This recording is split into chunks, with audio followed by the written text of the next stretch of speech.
Hello everyone and welcome back. I have actually recorded 3 videos today. I have been busy. So I want to I've talked before about the Amino app and the Hatchling clan that I am in, and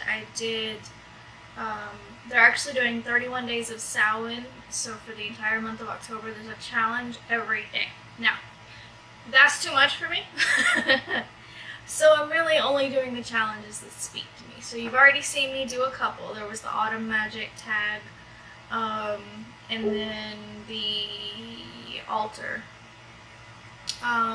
which was in the same video. Hang on, my husband just sent me a message. I gotta check it. Oh, he's on his way home. Pause. We'll finish this when he leaves so I can spend some time with him. Hello again. Sorry for the interruption. For you, it was like a second. For me, it was 45 minutes? Sounds about right. Alright, so I mentioned the Hatchling clan that I'm in, and how they're doing 31 days of Samhain, so like every day in October, there's a challenge. I find that to be too much for me, because some of them are like, go do a ritual, go out in nature and do something, go whatever. Some are just answering questions. Those I can do pretty easily. Some of them are doing shadow work. So I'm basically just doing the ones that are, one, doable, and two, kind of call to me.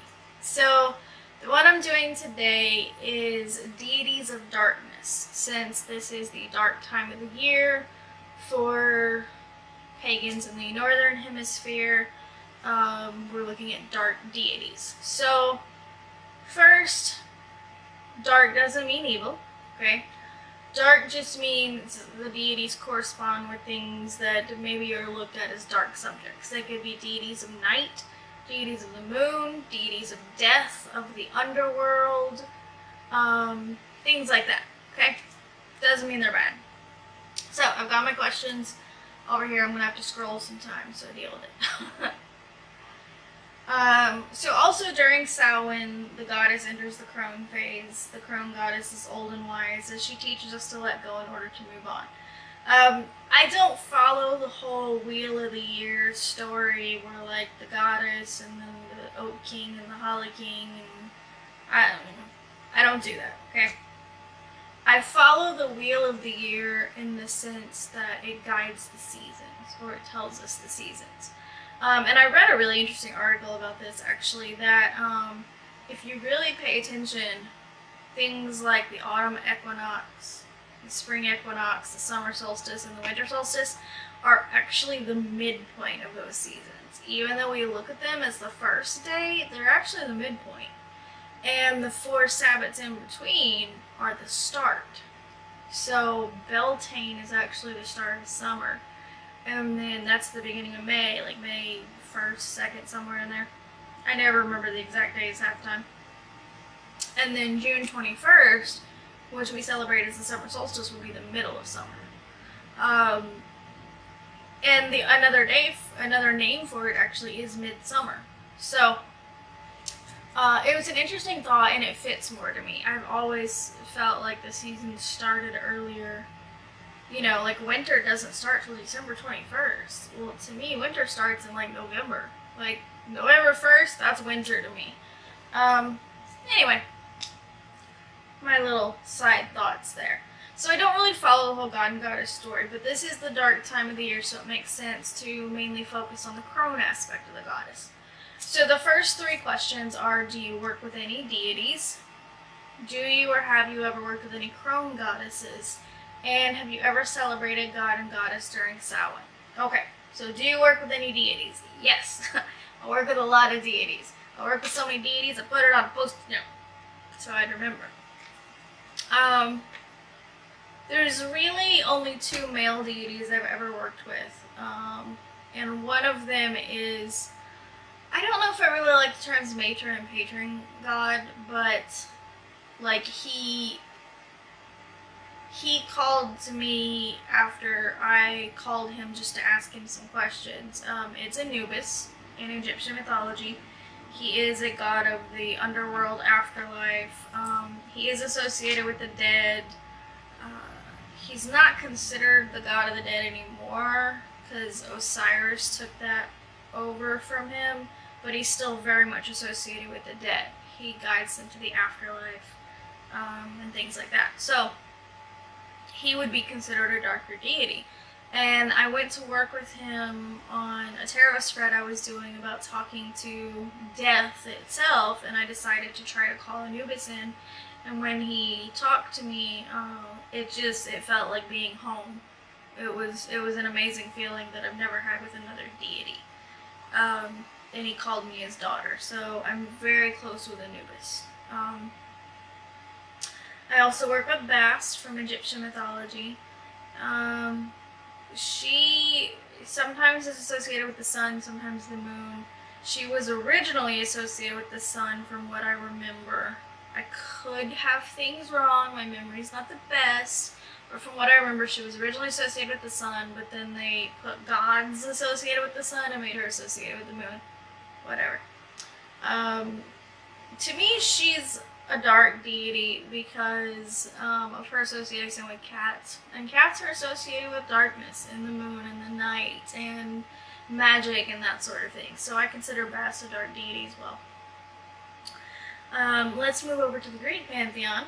In the Greek pantheon, I work with the goddess Nyx, who is a primordial deity of the night. She's basically the personification of night. So she would be a darker deity.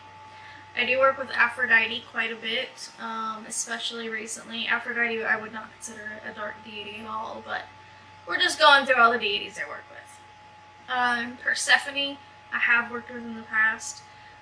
She is considered a dark deity because she is the queen of the underworld. She spends half her year in the underworld, so. And then Selene, goddess of the moon. I've worked with her a few times. She would be considered a dark deity because she's associated with the moon. And then there's 3 other deities well, there's more. Hang on.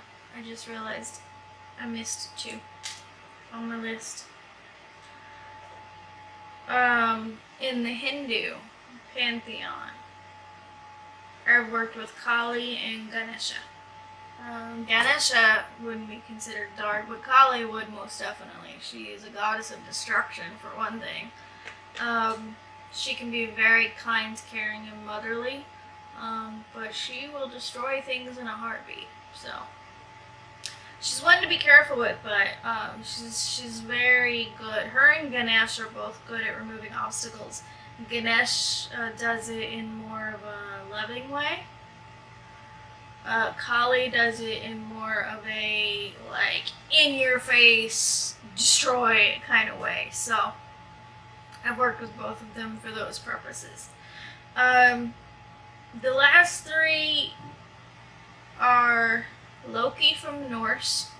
He's probably considered a dark deity. I'm really not 100% sure on what's considered a dark deity sometimes, but he probably is because he's, kind of a trickster a bit.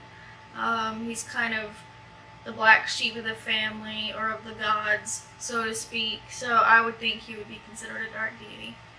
Lilith, known as the first woman, or mother of demons, goddess of many things, champion of women's rights, basically. She's big in the feminist movement. So yeah, Lilith is one I've worked with a bit, and then Inanna, from, is she in Sumerian or Babylonian? I want to say Sumerian.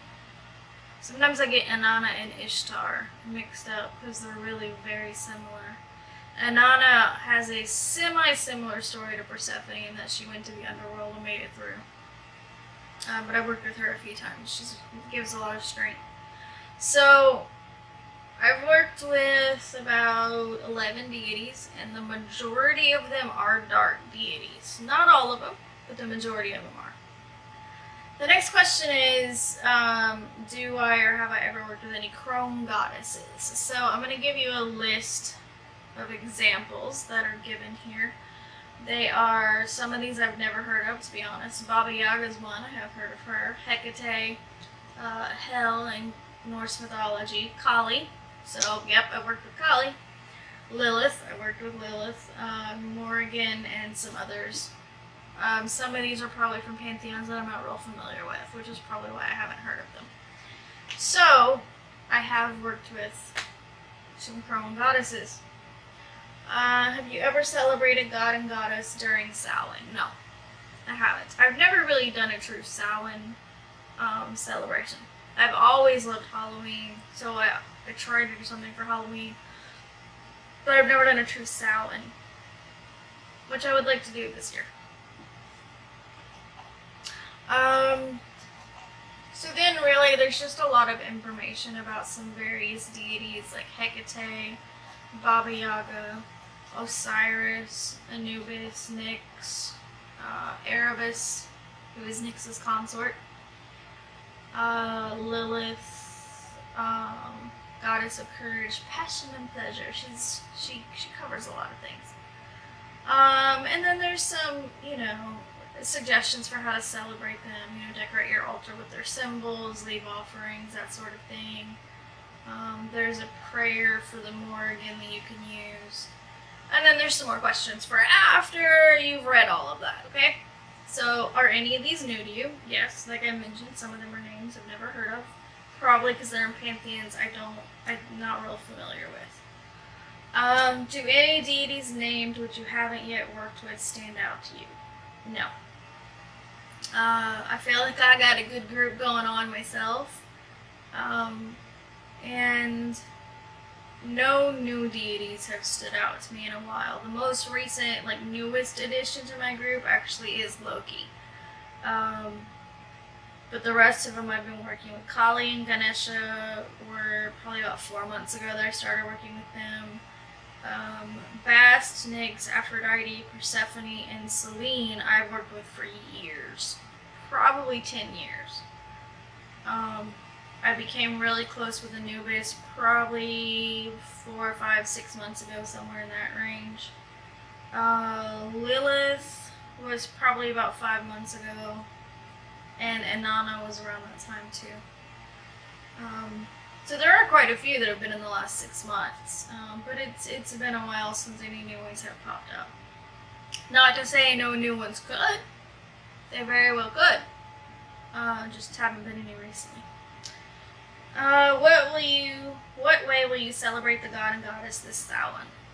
I haven't decided yet, honestly, because this will be the first time I've done that. So, I mean, I'm not gonna say that I'm gonna do anything to celebrate the god and goddess, because I don't generally do that. I work with my deities like we're on the same level, like we're friends, like we're family. I don't worship them.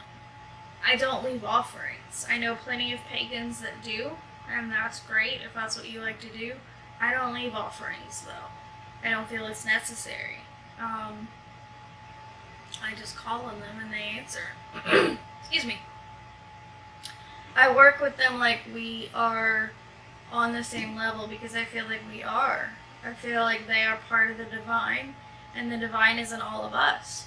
So I'm part of the divine as well. So they're not above me, I feel. They're just different. So that is my take on the deities of darkness.